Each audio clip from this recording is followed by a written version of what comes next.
Hello everyone, hope you're doing well. Gaijin has put out a bunch of mini events with a bunch of discounted premiums attached to them, and I thought in this video we would talk about all of them. We have the PLA Day, we have the VDV Day, and then also we have an Xbox sale, which kind of has turned up as well, which is pretty cool. So basically, with PLA Day, there is a decal that is available, which is awesome, the Gutian Congress decal, and all you have to do is earn 3,000 mission points in battles where you use Chinese vehicles at rank 3 or higher, where you can get it. There is also a VDV kind of decal available, which they haven't announced anywhere, but you'll find it in the holiday section. It is the Soviet Airborne Forces Day decal, and once again, you just need to get 3,000 mission score playing USSR vehicles, and you will get that one, which is quite nice. And when it comes to the vehicles that are on offer for both, you have the Type 69-2A, the ZTZ-96AP, the WMA-301, and also the ZTZ-59A for the good old Chinese. And then for the Russians, it looks like the BMD-4M is once again on sale, or at least its pack is. So if you want to pick it up, I'll leave a link to that in the description, and also a pinned comment if I remember, since, of course, I'm going to be streaming 12 hours today on Twitch for the kind of drop session that we're setting up. By the way, if you want the next set of drops when it comes to War Thunder, they'll be available tomorrow, so make sure to come along and check it out. As always, if you enjoy the content, make sure to subscribe and also like the video. Let's have a look at the premiums. The first vehicle we're going to look at is the Type 69-2A, since this one is only going to be available through this period. So this is going to be available until the 4th of August, and then they're going to remove it again. All the other Chinese vehicles are just on a 40% discount, including this one, but this one will disappear at the end of the sale. So the Type 69-2A is at 8.3. It has access to the 100mm cannon, but one of the things about it is it has the stabilizer. This is basically why it's 8.3. Because all of its other factors are not exactly fantastic. You can see the targeting speed on this gun is absolutely abysmal, so even though it's stabilized, it takes quite a long time to get onto the target, just because you have to move the whole chassis while wandering about with it. It also has a 580 horsepower engine, which is kind of fine, but still not great. It also has the similar reload to most of the vehicles that you'll face at this BR, being kind of 7.5 aced, and then at least mine being 8.6 because of my crew skill. This thing is manually loaded, so it has the 4 crew members in it, 3 in the turret, and then also 1 in the driver's spot. Survivability on this machine isn't actually that bad. Basically, the armor itself is pretty good. It's very similar to like standard T-55s, and people will end up punching through it when, you know, they kind of hit you, but since it's got a 4-man crew, it will actually survive quite well, because you either shoot here and try and take out the loader and the ammo in the back, and what you'll end up doing is just getting stuck on these good old ammo, or getting stuck on the fuel and not being able to kill it, or you shoot the right hand side, and a lot of the time you don't have enough punching power to be able to take out all of this crew that's here. It has a 19 piece first stage kind of load, which is all sat in this fuel tank, so therefore it kind of keeps it safe, which is quite nice.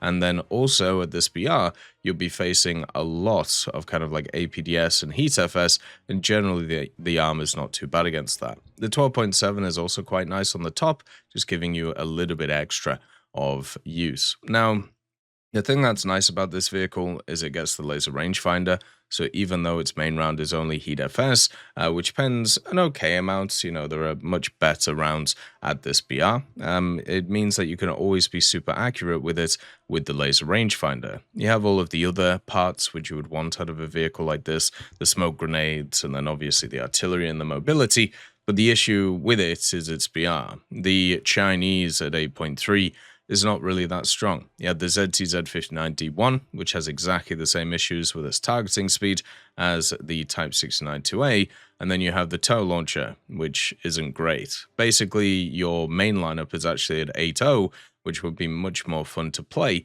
because of the fact that you have so many more vehicles there that you can put in the lineup, which is why something like a ZTZ-59 right here might be a better option. The 69-2A is a fine vehicle. It's just lineup is just not as good.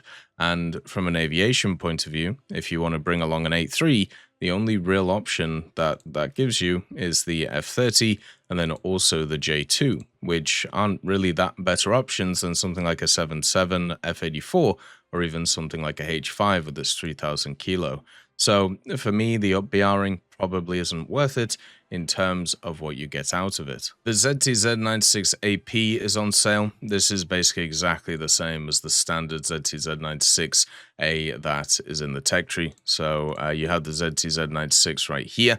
And then you have the A, right? So the AP, the only difference is that this vehicle gets this electro-optical active protection system, the JD3. It's basically worthless. It doesn't really do anything. So it's pretty much the same as the one in the tech tree. So if you don't have access to this, you're going to have a look at what it's like in terms of the tech tree. So this vehicle at 10.3, it's generally fine. Like it actually has a really nice round.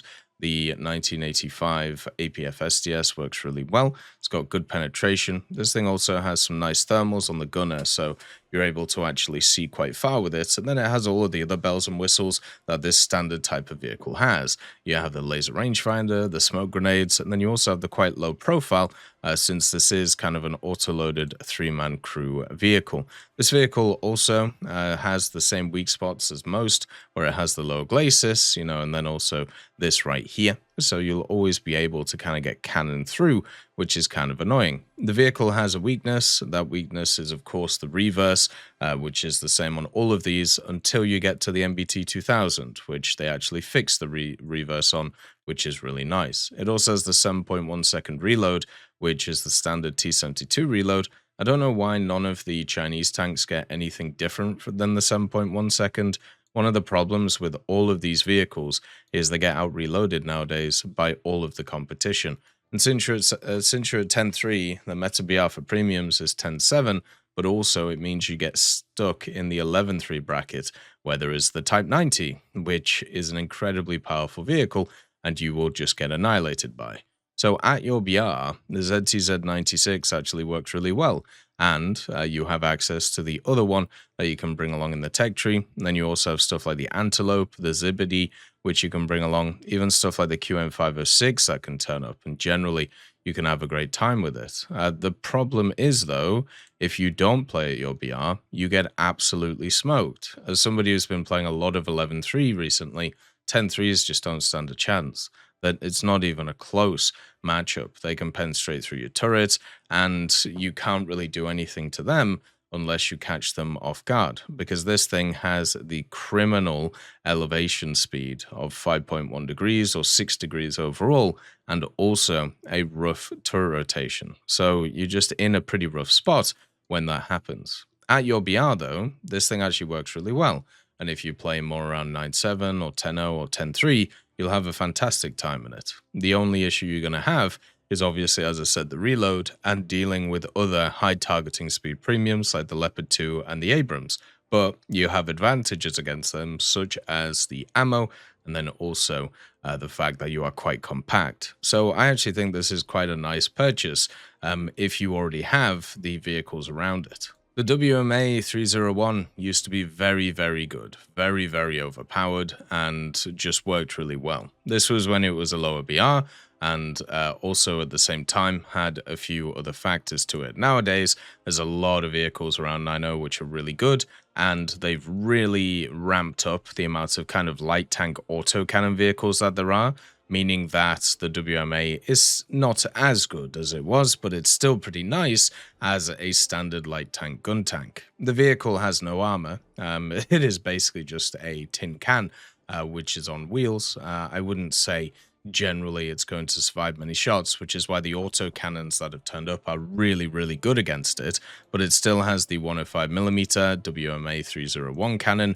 This fires the Type 83 APDS, which is generally very good at what it does. It also has the HEVT if you want to try and shoot down planes, and it has a tandem ATGM if you are not really confident in trying to hit stuff from a range with the APFSDS. It also has the scout drone, so you can use the really annoying gimmick where you fire the scout drone in the air, and then you can scout the whole enemy team. It has really good thermals on the vehicle, and then also the laser and the smoke grenades, so you can try and reposition. One of the problems with this vehicle, though, is, once again, it doesn't really go backwards, and this is a problem with all of these vehicles. It just doesn't reverse very well. It goes forward in a good click, but just does not like going backwards. The other thing that's also kind of annoying is the fact that this vehicle has the ammo right in the turret, so whenever you pen the turret on the left-hand side, you absolutely cane it. So you either hit the right, where you have the gunner and commander, where you don't have commander controls, surprisingly, and then if you hit the left, the thing goes up. So basically, you can survive a shot if you get hit on the right-hand side of the turret, and that's really nice because of the 5-man crew, but wherever you get shot in the turret, you take a lot of damage, which is not cool, and that is annoying.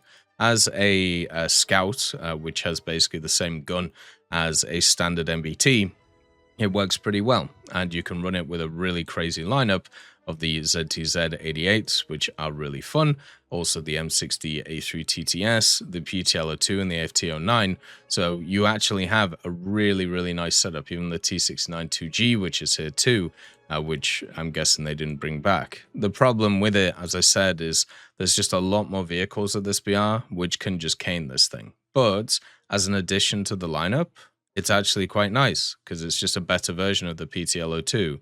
So you can kind of just replace the PTL02 with this and have a really good time. The next vehicle is the ZTZ-59A. This is a very similar to the Type 59, which we have in the tech tree. You have the standard kind of 100mm Type 59 cannon, and this actually has a vertical stabilizer on it. The reason for this is because the Type 59 is based off, well, it's basically a licensed production T54A.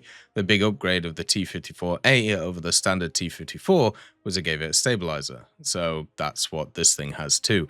So you actually do have a stabilizer at 8.0 where a lot of other people don't. The problem is you don't always play at 8.0, and if you ever get up BR'd, which I found in the Leopard happens quite a lot playing at 8.0, you face stuff like the Term 3, which is just going to look at you and laugh while it annihilates you with its targeting speed. Because even though this thing has a really, really good stabilizer and generally a very stabilized gun, guess what? Its targeting speed is horrific. You can see there, it has a horizontal guidance speed of 10 and vertical guidance speed of 4.5 at most. So you're going to have to drag this gun around to be able to try and get it to hit things, even if it is stabilized. It does have the 4-man crew. It has a longer reload than most vehicles at this BR. No idea why. And then also has the 12.7mm Type 54 machine gun. The vehicle does get the laser rangefinder, so it's much more like the Type 69 than the Type 59, and then also gets Heat FS, the BR412 as well, and the APDS, so you do actually have quite a nice set of rounds depending on what you want to do, which is really cool. The vehicle, though, is pretty much a standard T54, so it goes forward okay but doesn't go backwards, and the main problem with this, as I said, is just the simple fact that it faces vehicles that are so much better than it, even at a little BR bracket higher. So for me, for this vehicle, I would probably look at the other vehicles that are on offer, just because of the fact that this is just very similar to what the Type 69 is, which is right here. Type 69 basically has the laser rangefinder and has the Heat FS. So it doesn't have all of the options in terms of the rounds, but basically this is, you know, the same thing. You do have the 2-plane stabilizer on this as well, and you have a better horizontal guidance speed, so you can move the gun around. So the ZTZ-59, which is right here, is just a slightly better version of the Type 59, but the 69 is a better version than both of them. So unless you're looking to kind of replace the Type 59 with something, there's not really much point. But 8.0 is a nice BR, and maybe you want an extra tank in the lineup. So I can kind of understand if people wanted to do that. But it just seems a little bit weird kind of setting it up like this. The BMD4M is on offer once again. So this one was actually on offer over the summer, I think. And basically they brought it back for the Airborne Forces Day. It's 30% off if you want to pick it up. and this is just a slightly worse version of the standard BMD4. It was kind of surprising to see how many people who actually bought this thing, probably because of the fact that you can fire the 80 gem on the move, and also the 30mm can plack, and do quite a lot of damage, and then also at the same time, the really good thermals on it. So I'm happy that people had quite a lot of fun with it, but also at the same time, I've basically been spending the last few weeks annihilating these things, because they have absolutely no armor. People play them way too aggressively for what they are, because they think that they can get away with it when they can't. And then also at the same time, it doesn't matter how good your targeting speed is, when you kind of like show your vehicle and start blapping, you just don't have any armor. And since most of the crew is in the turret, you can just one-tap this thing without even thinking. So for me, this vehicle is a flanker and a spanker. You have to play it like that, and then you have to play it as an aggressive scout, and then also just keep the gun firing over and over and over again to be able to get some kills. It can give your team a very nice advantage in terms of pushing forward, but the problem is with the vehicle is it doesn't really have any follow-up from there. So you can give your team a great initial advantage, and then you bring in the T-72 or the T-64, which generally will work very well. You have the TUS-25, you have the Pancake Tank, and then also you have the standard BMD-4, which is just a better version of the BMD-4M or the Shigler. But usually when you use an aggressive scout, you want to use it to get into a plane, so you can then, do damage in the plane and then go back from there. Your options for Russia in planes are very limited in terms of what you can actually bring in, which can actually dominate a battle at 9.3. So you have like the MiG-21, the MiG-19, the Su-7s, the Yak-38M, the Yak-28B. None of these are actually going to do a ton of damage, so you have to rely on the ground lineup. And also, remember this, BR, you have a very, very strong German lineup, and you also have very, very strong lineups from other places too. So you are basically playing at the meta, and you're going to have to play the BMD4 against the TAMs, against the Begleds, against the Leopards, against everything, while also having to deal with the 10-3s, which luckily Russia has a very strong 10-3, but relying on teammates is always an interesting thing. So for me, even though a lot of people are buying this thing because it's the first time it's on offer, I don't actually think it's a good pick, because there are just much better options in the Soviet tree for premium vehicles. So the Xbox sale is on right now. Obviously, PlayStation had its sale more recently. Xbox now has theirs now. There's a lot of people wanting to see kind of the Xbox stuff, and now they have at least a little one.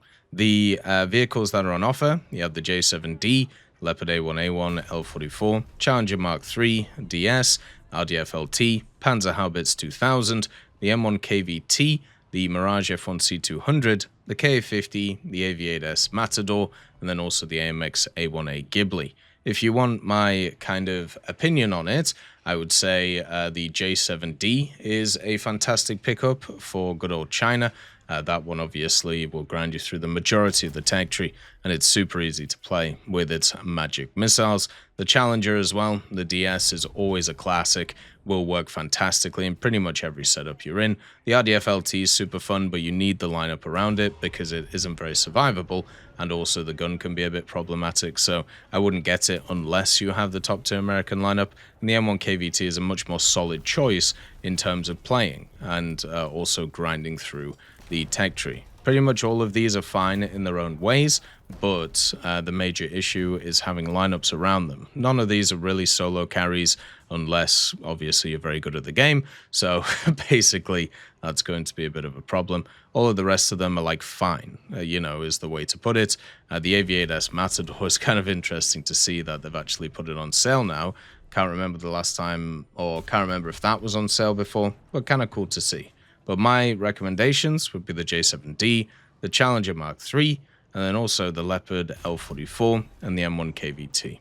All the other ones, as I said, are fine, but very specialized. Look after yourselves, peace be with you, and I'll see you next time.